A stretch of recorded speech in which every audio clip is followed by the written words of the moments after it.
Action. Bonjour, bonsoir, na balamino sur la face céleste. Mbote na bino, mbote bozali ebele partout dans le monde. Vous avez la biso par la alternante à niveau ya États-Unis moni pasteur César Mwanga. Richard Kaleka Kolongo Chibangu na 6 c'est toko bibliothèque vivante na maman Konde Chita la main de na Suisse na France maman Kabasi Charlotte. Belgique, maman de Charlotte, en Asie, Océanie, en Afrique, sans oublier en République démocratique du Congo, les alliés de Konabino, Moïse Mahon Kanchiba, les Michel Bolinaka. Tout le bateau, la décryptage, il y a actualité politique. Alors, Lélo Awa, si je te sois là, Awa, tête à tête, tu sais qui est Joe Lorenzo. Président Angola a décidé qu'on est à Tchèque. Vous voyez, des révélations. Qu'est-ce qui se passe maintenant dans Katia? République démocratique du Congo, oui, ça veut dire merci Nandeko, caméra ou même John Mambo Kebende, Nandeko, Envie Béa, Détoba toujours, l'eau les eaux fouta, c'est Matoroban, Tchamba Boyoto, Wat. Alternance, c'est un niveau à États-Unis. Obama Bimi, ton passé à côté. Dernier, ça nous met sur la carte, il y a politique aux États-Unis. Ils ont un département et un pays. Où est l'Europe et l'Asie, tout est Afrique. Alors, trop passé par les dossiers Afrique. Atmoni na carte Afrique, les Chinois, les Golo par rapport à l'Aïe. Atuni bango na nani na ça soit on est en Afrique. Et donc on est sali que non, les lobiso, les Américains tous ancés, les Chinois bas ali Golo. Avec les contenus politiques ou à démonstration au bon bandé pour ça. Alors il faut tout changer. Pour changer, pas pour deux pays. Moi encore uniquement pour sur le plan militaire. Au cas où plan na bango ya cohabitation bon ça les crises à difficulté, mais il faut intervenir au doter ba moyen. Moi encore uniquement pour l'économie pour l'émergence. Pas pour ni banani Angola na RDC. Et ça les deux pays ba no bako ça doter les deux pays oyo. Les États-Unis pour la coopération bilatérale pour l'émergence entre l'Afrique africo-américaine. Des balouaks.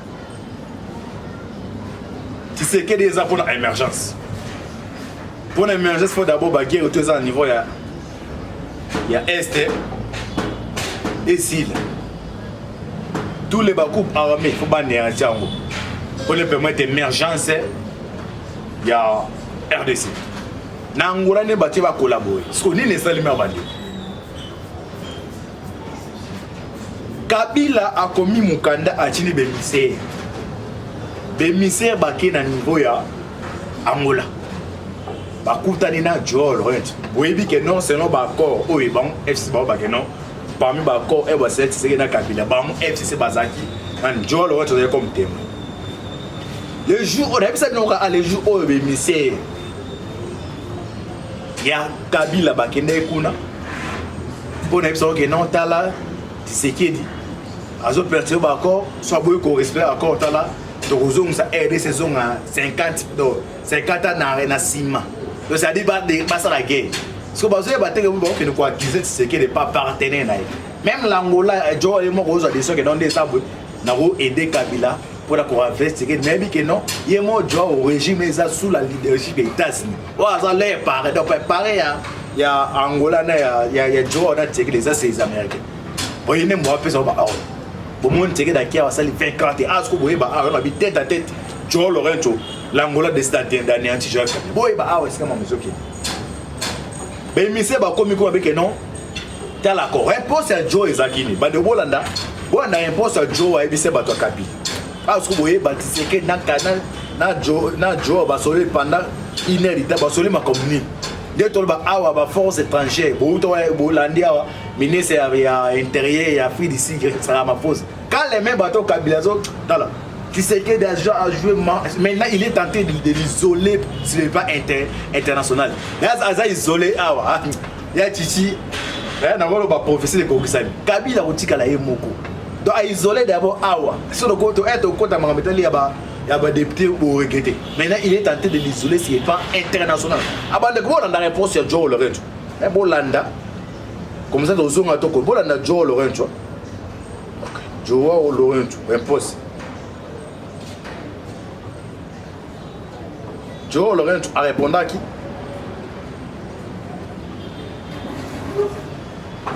À répondre na ba ministère bon ba yo répondre ba usko bo comprendre peine eza aussi le masiko si c'est que na job ba solo nini o tisko bimité mais en fait quand tu vas boyer ba awa nini s'est passé.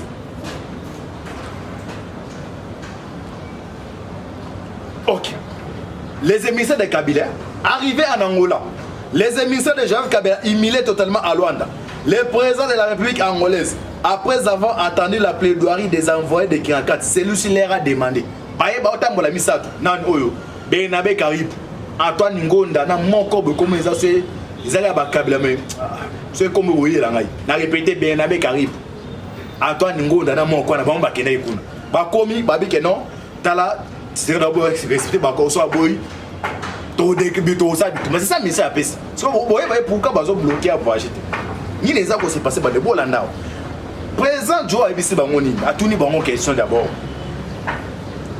N'y a-t-il pas une console dans votre pays qui console une boussole pour orienter, pour régler toutes? Bon, mais vous avez une console dans l'opinion. Mais ce qu'on est beau, vous avez une console. Donc directement, avec Gabi qui est dans mon beau,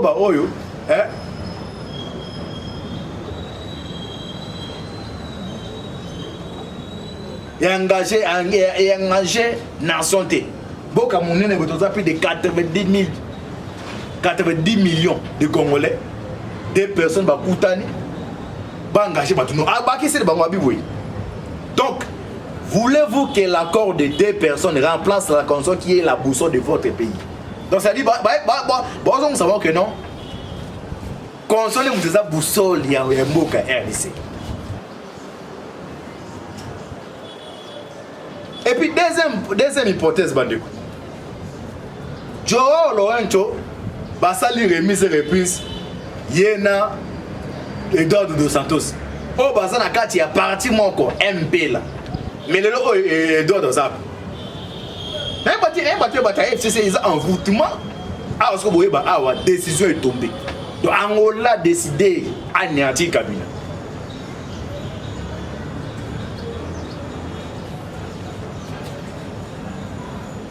Bon on a dit que on va ça pendant zoba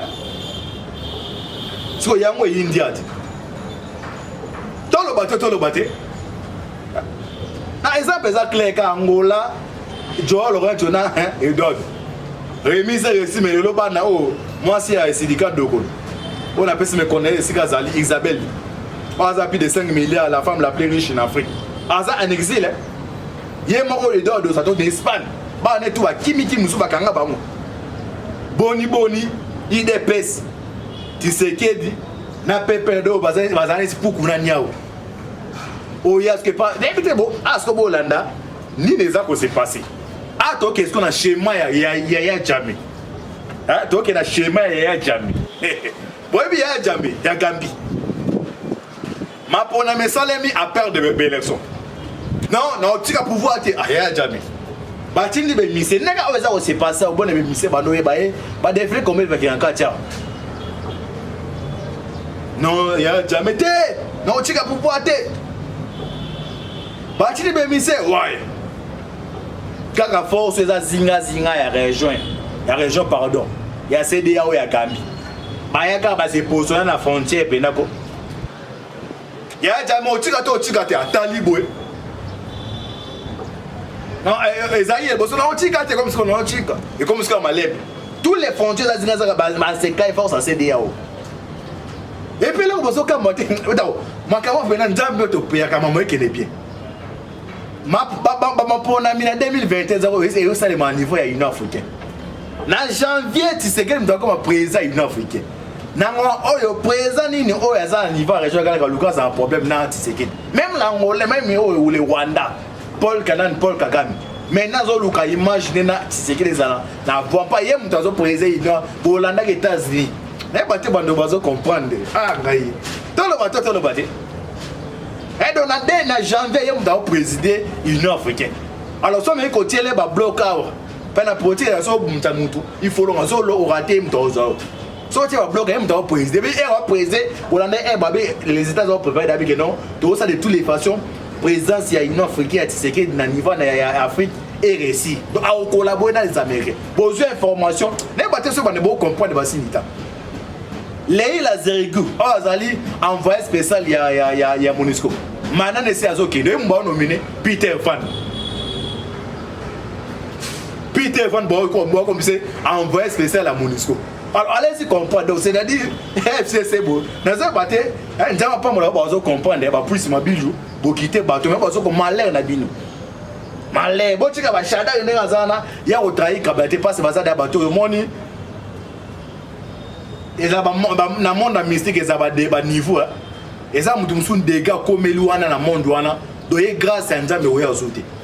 Mais le bateau, dans le monde, il y a des sautés. Et ça, il y a des dégâts déjà comme il y a dans le monde. Donc, grâce à ça, il y a des sautés. Donc, comme dans la dimension, c'est Michael Jackson. Comme atteindre déjà perfection à diable. Oh, même à table, il y a des moyens. Ça, c'est rattrapé. Il y a des il y a des crimes, il y a des il y a même des généraux au monde, des généraux, il y a des rapport à mapping. Si congolais, tous les syndicats. Et ça peut être dans la Bible. Ndamba pesi basi no ke no so mona eloko be sale maseke so moni bas na basi ba bala na eloko be comme na mon seke na ya ya no me politique ezala ba généraux to so mona baza toujours fidèle à kababi ke non ngana ka rapport à mapping na boma 2000 personnes atana se rale na Tshisekedi joue au rapport on est obimo ba ozwangai ça sera meto ke kana kabila même mana ba politicien mais il y a des potos au hasard au dans le poto ben sans tâche ni ride.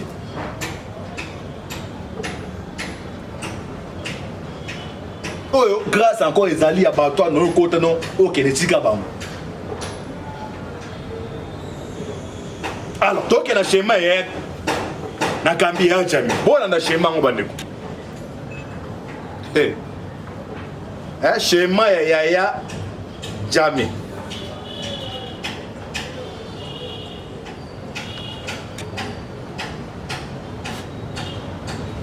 La solution gambienne en préparation. L'immaturité de la famille Kabila. Lettre envoyée à Bano, une lettre na président Égypte, Al-Sisi. Ok, na carte Afrique. On a pas dans deux comptes. Moi en Afrique, premier pays où on a matériel militaire, net Égypte, il y a américain Azad. Donc le premier pays où on a fourni ça, c'est les Égyptiens. Alors Al-Sisi, comment Al-Sisi président égyptien? Aïe bien que pour l'instant l'enfant chéri.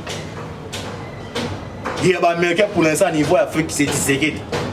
Donc, attaque Kabila qui n'a mangé ni donc Kabila au petit carte à ma paix. Maintenant, moi, je vais vous dire que non, donc c'est à isoler politiquement ce qu'on a niveau de isoler. Parce que Kabila ne contient non les arbres, c'est un décraché de droite. Pas guerre, on la guerre faut avaler. Et puis que non, sur une dans la guerre, il faut ravitailler ça. So Kabila caché de tourner na Kishena RDC. Premier jour, deuxième jour, mais est-ce qu'on va tenir une semaine? Non. Il faut le Kabila, on va tenter qu'on séduit. C'est directement comprendre à quel moment il faut renforcer la diplomatie sur le plan international, va bloquer. Hein, Kenda, les politiques. Donc, on va comprendre, mais là, on a un cap là pour tirer, on va comprendre. A-t-il lettre d'Égypte? On a bloqué Adena. Et l'on Égypte a fait des sites. Pour l'année d'information, officiellement, tu as annoncé demain. Mais c'est intérêt à faire des sites à autocoute avec Tshisekedi. Il y a discrètement. Papa, ça a 24 heures à Kéhi. Sur le banc de les voisins, on a protégé un monde d'intérêt. Protégé un monde d'intérêt. On a États-Unis, on a France. On a besoin de signer partenariat gagnant. Mon colo, c'est le chef de l'État. Pour l'instant, c'est Tshisekedi. Au Boya, au Matoki. Il a démontré que nous avons na Kabila. En 2011, depuis que nous Tshisekedi pendant Abina Tambol. Mais quand Kabila c'est bon, on a pas hier, on a battu. Il y a payé Zébéla, France, il y a au Côte d'Ivoire. troisième mandat, c'est fini. Et comme dialogue, longue histoire. Et ça monte à l'intérêt. Troisième pays est Kenya. Kenya, moi, encore, il y a Cameroun, Tshisekedi. Ouais, Mouto a Tinda, ouais, Kenya, Bossa la Kuna. Genève, vous avez plein d'occidentaux. Donc, il y a l'Union européenne. Et ça comprend que non, partenaire dans Awa, Badribé, après ça, il y a attention à Nani ou Kenata. Pour que nous bêtes à bord. Il y a un bloc à dedans. Deux à Rwanda. Rwanda, pour l'instant, il n'y a pas de été. Kagame maintenant a senti que non des abouis. Administration américaine, bazo changer ba visage. Pe monde la za bongo. Ça quand tu travailles, tu utilises ba téléphone ou. A sali iPhone 10. Il est aux ala ngwe que non un jour ça iPhone 11. Et ça ne monde la salaka. Tozana Mobutu na ba guerre forte dans Mobutu. Mobutu a kende mo sikoy. Ils ont vite compris que non politique bazaki na il faut pas changer politique.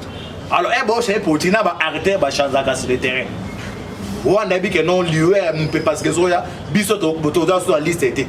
Alors il faut qu'on va le kaba dembe na bateau yo, bateau bazo na ba dembe na bateau yo, o ba dem pepasik. Quand même la balle, bah on a dit no bazala ba wa appeler pour les et ça merci que ça. Tant la bon peu les gars, ça mon politique. Il y a ba américain ça en Afrique. Ba utiliser ba gars mais to ba comprendre haut déjà, il faut pas tourner. Ba kagam ba ebi amour. Mikoeza koya ba musu bobenga bo pesa raison ba kaka bezaba da page tourner petit à petit ba luka ba effacer bango na scène internationale ba ba carte va utiliser déjà des inspirés yemo kaka mais c'est ça très bien et puis que non ba baza na banini ba contact à sika bango yo alors ba ne bolanda be ba commis donc ils ont écrit leur lettre envoyée au président égyptien, président de la République d'Afrique du Sud, président du Kenya, président du Rwanda, la SADC, le secrétaire général des Nations Unies. T'as des bons répondre, bah commis Moukana, le secrétaire général des Nations Unies. Oh non, ils sont restés à côté. Non, ça directement, bah c'est que non, envoyé spécial, il y a mon score rappelé les zéro, Peter Fan, bête noire moussous. Donc ça score à poisonna, Makamen dit. FCC. C'est bien vous avez formation pour aller mon monsieur qui est là. Hein?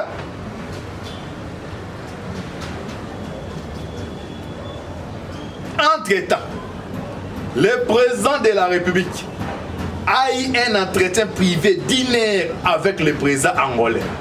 Et devant la presse angolaise, les deux présidents ont déclaré tout à tout ce qui suit. Joao Lourenço, le président d'Angola. Félix Antoine Tshisekedi, le président de RDC. Tshisekedi a été en Angola. Bassolé pendant plus de 1 heure. Babimi na presse yoka mando ba obalobi. Message on va passer wana. Va passer message national, va passer directement na Kabila. Et ça réponse au ya mission ya Tinaki. Et yangona aussi na tous les va prier tikali awa. Donc les messages on va passer que nos messieurs. Sur zo blaguer. Hein? Dans la sorno yango. Pelé tata de menace ba lettre ça menace on menace Tshisekedi. Et puis le fait déjà, tu sais que à qui a cette déclaration, c'est que joueur Koloba, ils ont hécatombe. Donc FCC va déjà errer à moi. Moi, je suis tellement que je suis les gars, je suis un professeur, il y a un politologue, mais il y a aussi une analyse qui n'a pas dit que non, il met ça à 10 femmes. Mais à travers l'émission, là, on comprend, il y a un parti. Les fêtes dans le lobby, on a un sur le net.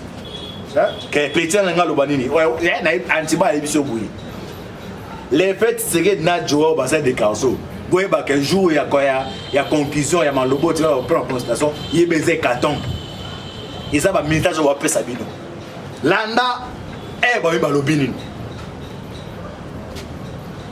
Je suis venu solliciter tu sais que m'doloba. Je suis venu solliciter un appui sécurité. C'est quoi ça la langue diplomatique? Tout le bateau. Elle a un mais antibal. appui sécurité. Non, c'est ça la langue diplomatique. Là, déjà aidé, de cause qu'on peut aider. Dans la langage clair, je suis venu souhaiter un appui militaire, c'est ça. Mais on va être militaire. Pas c'est un pays souverain, mais un appui sécurité. Et puis ça, mais quand on a un micro, chef d'État, appui sécurité, appui pour sécuriser la région. C'est ça. Ah, politique, et ça, bateau, nous avons appris si on est capable de comprendre. Hein? Moi, je comprends. Mais en plus sécurité, appui militaire, appui soldat. C'est qu'il a vite compris. Bon, et puis, c'est nous, il y a des causes qui j'ai quand général à faire il y a état-major. Et puis, il y a des 600%. Tellement c'est cher, oh, Kabila est vite qui va étranger trop. Nous avons un contrôle à 20 à 60%. Les 40 euros. Baza derrière la marque de la bête, il y a un rapport et il y a un crime avec le Kangabodo, pour obéir na Kabi. Alors, il faut appuyer à l'Ibanda. De l'eau, c'est mon histoire, autour de Antiba, de Bobby Saba Solate. De l'eau, ceux qui ont Samsung, ils ont le pouvoir. Et on a joué au Lukuna, et Dos Santos. C'est toujours l'Angola. Alors, tu sais que dans le Biboé, je suis venu solliciter un appui sécuritaire de l'Angola. L'Angola soutient toutes les démarches et décisions du président congolais. Donc ça dit, Angola est attiré non, mais qu'on compte dans la côté, donc en défense. Yo nous quand on donc en défense. Yo pète d'abord. Hein? Tout le bateau.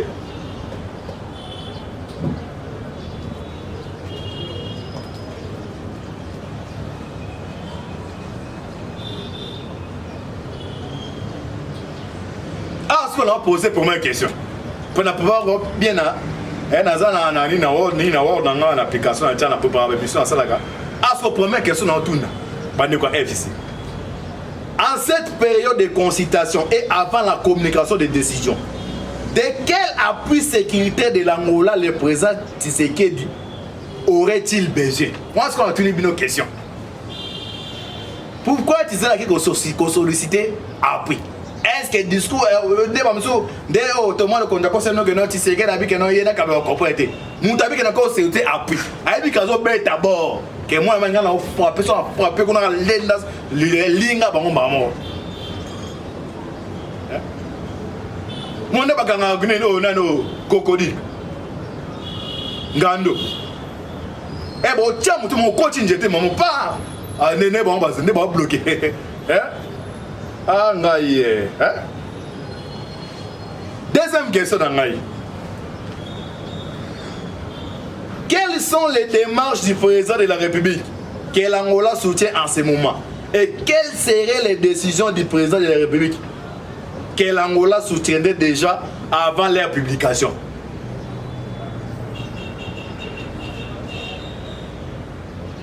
Non, répondre. Il y a eu un accord de passation de pouvoir entre Santos et Lourenço, comme dans tous les pays dictatifs, de toutes les dictatures. D. L'ancien président Santos, sa famille et ses caciques ont finalement nagé. Donc nager, c'est-à-dire Bakima. Quel conseil le président angolais donnerait-il au président congolais? Pourquoi Kabila ne serait-il pas évacué comme Yaya Jammeh de la Gambie? Que ferait le troubadour du PPRD au cas où Kabila serait attaqué? Moi, ça, ma question à poser, Bino. Numéro WhatsApp, ça, on est.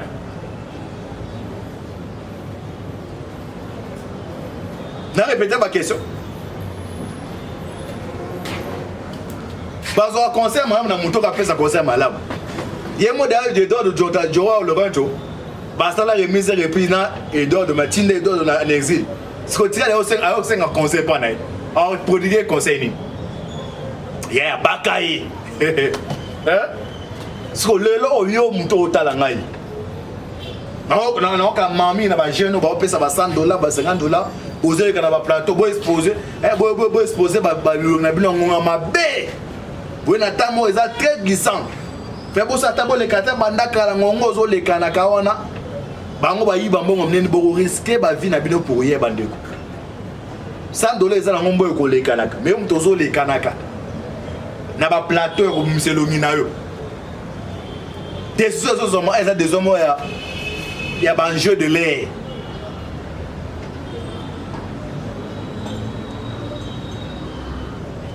Kabila a pris cette opportunité pour la porte, mais il y a une fenêtre.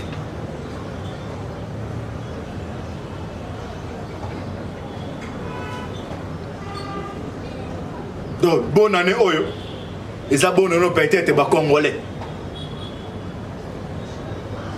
On fait un SM.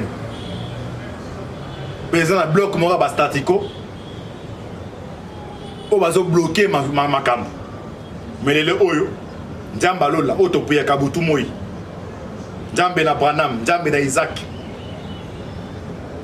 Sur c'est un jeu de l'air, c'est la 5 wana basango wana misa to wana bazo tambola mbongo shole. Bazo yeba kontera makambo.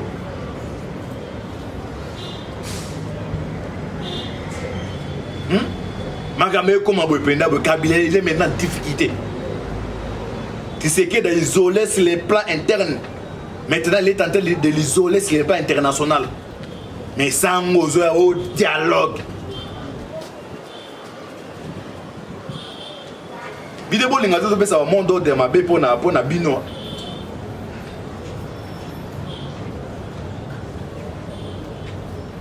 Combien va pour vous quoi votre état Kabila? Kabila c'est un médiocre. Que les médiocres dégagent dans le bango. Dans le bango. Que les médiocres dégagent. Les hommes aussi moté. Monsieur Mazan Aza église de réveil. C'est ça une mon catholique. Que les médiocres dégagent.